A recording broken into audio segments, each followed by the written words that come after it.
இதே நம்ம என்ன பார்க்க போறோம் அப்படின்னா, கன்னியில பிறந்தவங்களை பத்தின இது வரைக்கும் சொல்லப்படாத 3 முக்கியமான உண்மைகளை பத்தி பார்க்க போறோங்க.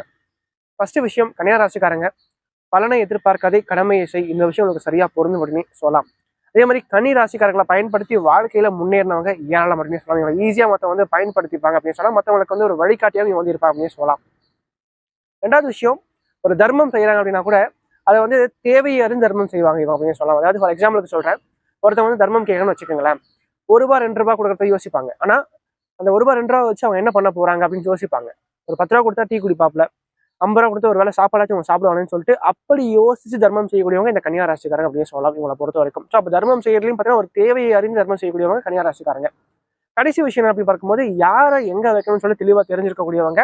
அதே மாதிரி காலத்திற்கு ஏற்ப தன்னை வடிவமைத்துக் கொள்ளக்கூடியவங்க இந்த கன்னியா ராசிக்காரர் அப்படின்னு சொல்லலாம். டெக்னாலஜிக்கு ஏற்ற மாதிரி தன்னை வந்து மாற்றிக் கொள்ளக்கூடியவங்க அப்படின்னு சொல்லலாம். தன்னை அறிவுத்திறனையும் வளர்த்துக் கொள்ளக்கூடியவங்க இந்த கன்னியா ராசிக்காரர் அப்படின்னு சொல்லலாம்.